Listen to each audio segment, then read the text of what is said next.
ذرا تصور کریں ایک ایسی قوم کا جس کے سینے زخموں سے چھلنی تھے، جن کی آنکھوں نے صرف اور صرف ذلت دیکھی تھی۔ ایک ایسی قوم جو اتنی بے بس ہو چکی تھی کہ ہاتھ دعا کے لیے تو اٹھتے تھے مگر تلوار اٹھانے کے نام سے کانپ جاتے تھے۔ یا اللہ، ہم کمزور ہو چکے ہیں، ہم پر رحمت فرما، ہمیں کوئی رہنما عطا فرما جو ہمیں آزاد کروائے۔ اس انتہائی دردناک اور گہری پکار کے ساتھ ہم آج کے اس جائزے کا آغاز کر رہے ہیں۔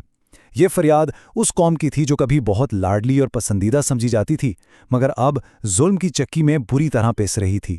تو چلیے اس تاریخی واقعے کی گہرائی میں اترتے ہیں۔ طالوت، داؤد اور جالوت کا معرکہ، ایک تاریخی جائزہ۔ آج کی اس تفصیلی وضاحت میں ہم ایک ایسی زبردست اور عظیم تاریخی داستان کا بغور مطالعہ کرنے والے ہیں جہاں ایک نہ ٹوٹنے والے ایمان نے بظاہر ناقابل شکست طاقت کو گھٹنے ٹیکنے پر مجبور کر دیا۔ دیکھیے، یہ کوئی عام سی جنگ کا قصہ نہیں ہے، بلکہ یہ اس بات کا ایک کمال کا جائزہ ہے کہ تاریخ کے دھارے آخر بدلتے کیسے ہیں اور کیسے ایک بظاہر چھوٹے سے واقعے نے پورے میدان جنگ کی تقدیر ہی بدل کر رکھ دی۔ اب ذرا اس وقت کے حالات پر غور کریں۔ بنی اسرائیل شام اور فلسطین کے علاقوں میں آباد تھے، جو کہ ہم سب جانتے ہیں انبیاء کی سرزمین تھی، مگر اس وقت وہاں ظلم کا راج تھا۔ ماخذ ہمیں بتاتے ہیں کہ ان کے گھروں کو جلا کر راکھ کر دیا گیا تھا، ان کے جوان بیٹوں کو بے دردی سے قتل کیا جا رہا تھا اور عورتوں کو قیدی بنا لیا گیا تھا۔ مطلب ہر جنگ ان کے لیے ایک نئی شکست لے کر آ رہی تھی، اور اسی شدید بے بسی کے عالم میں وہ اپنے نبی حضرت سموئیل علیہ السلام کے پاس جاتے ہیں اور یہ منتیں کرتے ہیں کہ ان کے لیے ایک بادشاہ مقرر کر دیا جائے تاکہ وہ کم از کم متحد ہو کر اپنے دفاع میں لڑ تو سکیں۔ لیکن جب طالوت کو بادشاہ مقرر کیا گیا نا، تو پوری قوم ہکا بکا رہ گئی۔ کیوں؟ کیونکہ انسانی ذہن تو یہی سوچتا ہے کہ بادشاہ کے پاس بے تحاشا مال و دولت ہونی چاہیے، کوئی بڑا خاندانی رتبہ ہونا چاہیے، اور طالوت، ان کا تعلق تو ایک نہایت غریب گھرانے سے تھا۔ لیکن یہاں الہی معیار بالکل مختلف تھا۔ تفسیر ابن کثیر کے حوالے سے ماخوذ ہمیں واضح طور پر بتاتا ہے کہ طالوت کو جو چیزیں عطا کی گئی تھیں وہ بے پناہ جسمانی قوت اور عقل کی گہرائی تھیں، اور سب سے بڑھ کر ان میں ظلم کے خلاف ڈٹ کر کھڑے ہونے کا بے پناہ حوصلہ تھا۔ کیونکہ یاد رکھیں، سچی قیادت اور عزت کسی دنیاوی حیثیت یا مال و دولت کی محتاج بالکل نہیں ہوتی۔ اللہ بادشاہی جسے چاہے دیتا ہے، یہ خالصتاً 100% الہی فیصلہ ہوتا ہے۔ طالوت نے آ کر سب سے پہلا کام کیا کیا؟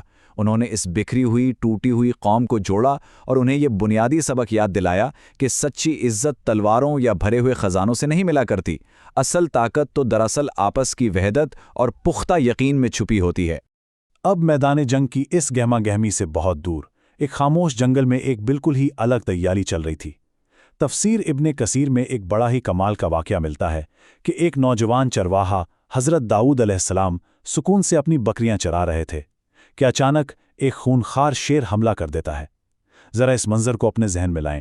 وہاں کوئی تلوار نہیں چلی، خون کا کوئی قطرہ نہیں بہا، بلکہ داؤد علیہ السلام نے الہی طاقت سے اس شیر کے جبڑے پکڑے اور اسے نہتے ہاتھوں قابو کر لیا۔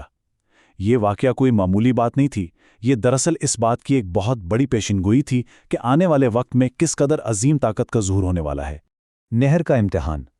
تو ایک طرف تو وہ جنگل کا حیرت انگیز واقعہ تھا اور دوسری طرف طالوت کی فوج تیار ہو رہی تھی، لیکن جنگ کے میدان میں اترنے سے پہلے ایک انتہائی کڑا اور میں کہوں گا ایک زبردست نفسیاتی امتحان ابھی باقی تھا۔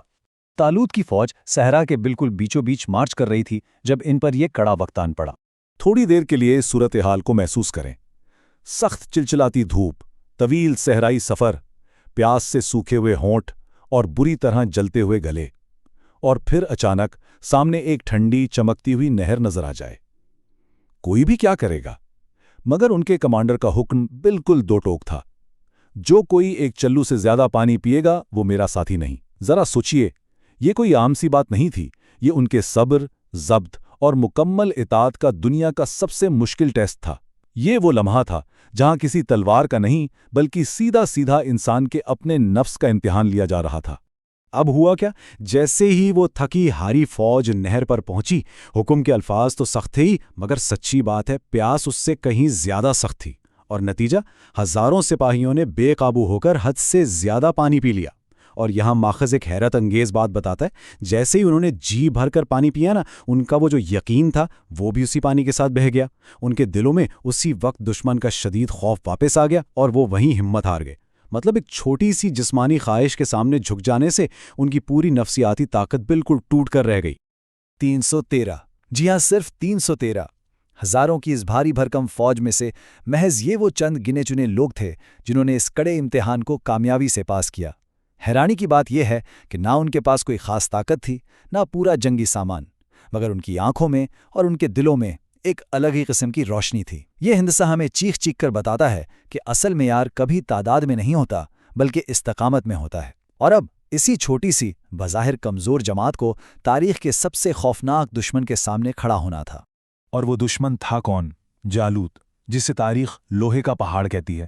وہ ایک ایسا خوفناک جنگجو تھا کہ جب وہ چلتا تھا نا تو محسوس ہوتا تھا کہ زمین پھٹ رہی ہے۔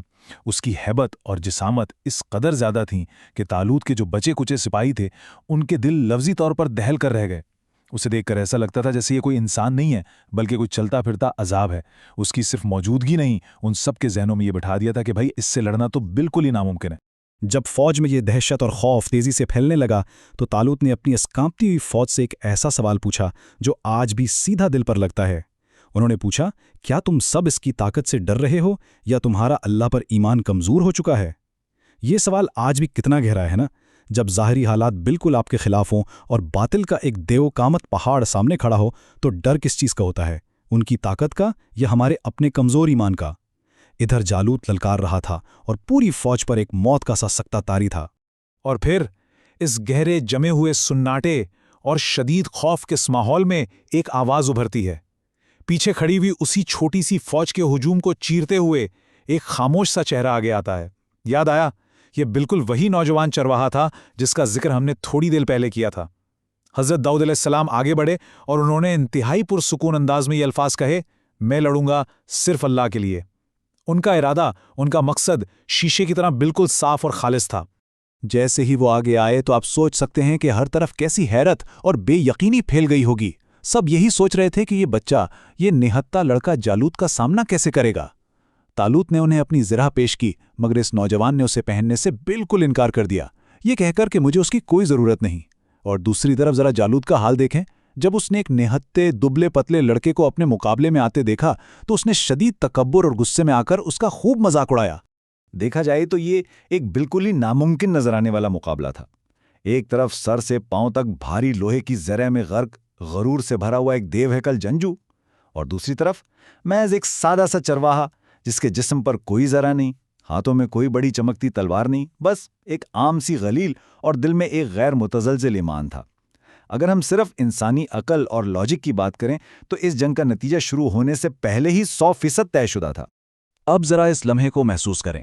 وہ نوجوان تیزی سے بھاگتے ہوئے آگے بڑھتا ہے، غلیل میں پتھر تیزی سے گھومتا ہے اور پھر پتھر غلیل کی گرفت سے آزاد ہوتا ہے۔ فضا جیسے تھم سی جاتی ہے، ہوا کا چلنا رک جاتا ہے، میدان میں موجود ہر شخص کی سانسیں اٹک جاتی ہیں، اور وہ ایک چھوٹا سا پتھر ہوا کو چیرتا ہوا سیدھا جا کر جالوت کے ماتھے کے عین بیچ میں پوری طاقت سے ٹکراتا ہے۔ اور پھر وہ معجزہ ہوا جس کا کسی نے خواب میں بھی نہیں سوچا تھا۔ وہ طاقت جو ناپیس سمجھی جاتی تھی، وہ لوہے کا پہاڑ جس کے چلنے سے زمین ہلتی تھی، صرف اور صرف ایک چھوٹے سے پتھر کی ضرب سے زمین بوس ہو گیا۔ دھڑام! میدان میں ایک لمحے کے لیے ایسا مکمل سناٹا چھا گیا کہ سوئی گرے تو آواز آئے۔ وہاں صرف اڑتی ہوئی دھول تھی اور اس گرتے ہوئے وجود کی گونج تھی۔ دنیاوی طاقت اور ناقابل شکست ہونے کا وہ جو اتنا بڑا بھرم تھا نا، وہ بس ایک سیکنڈ میں چکنا چور ہو کر رہ گیا۔ اس ایک اکلوتے واقعے کے اثرات کس قدر حیران کن تھے۔ جیسے ہی وہ مغرور جالوت گرا، اس کی وہ عظیم الشان اور خوفناک فوج دہشت زدہ ہو کر پیٹھ دکھا کر میدان چھوڑ کر بھاگ نکلی۔ ان 313 مٹھی بھر افراد نے ایک ایسی فتح حاصل کی جو انسانی تاریخ میں لفظی طور پر ناممکنات میں سے تھی۔ باطل کا وہ دیو ہیکل وجود سچائی کی ایک ضرب سے ہمیشہ کے لیے مٹ گیا اور ان مظلوم بنی اسرائیل کو آخرکار اپنی آزادی مل گئی۔ اور پتہ ہے، بالکل یہیں سے ایک عاجز اور سادہ سے چرواہے کے ایک عظیم بادشاہ بننے کے سفر کا باقاعدہ آغاز ہوتا ہے۔ اس زبردست فتح کے بعد سچی بادشاہت کی نشانی کیا بتائی گئی؟ ماخذ کے مطابق یہ طے پایا تھا کہ ان کے پاس تابوت سکینہ آئے گا جس سے فرشتے خود اٹھا کر لائیں گے۔ اس مقدس تابوت میں حضرت موسیٰ اور حضرت ہارون علیہ السلام کی چھوڑی ہوئی نشانیاں موجود تھیں، اور بالکل اسی طرح آگے چل کر حضرت داؤد علیہ السلام کو زبور جیسی عظیم کتاب عطا کی گئی جس کے ایک ایک لفظ میں اللہ کی رحمت، اس کا خوف اور قربت کا احساس تھا۔ یہ اس بات کا جیتا جاگتا ثبوت تھا کہ اصل طاقت کا منبع تخت و تاج نہیں بلکہ روحانیت اور الہی احکامات ہوتے ہیں۔ تفسیر ابن کثیر سے لیا گیا یہ ایک چھوٹا سا مگر انتہائی گہرا سبق ہی دراصل اس پوری داستان کا مرکز ہے۔ جب بندہ اپنے آپ کو چھوٹا کرتا ہے تو اللہ اسے بلند کر دیتا ہے۔ حضرت داؤد علیہ السلام کی زندگی کا یہ حیرت انگیز سفر اسی ایک اصول کی سب سے بہترین اور سچی عکاسی کرتا ہے۔ وہ محض ایک چرواہے تھے، لیکن ان کی سچی عاجزی اور خلوص نے انہیں نبوت اور بادشاہت کے اس عظیم رتبے تک پہنچا دیا۔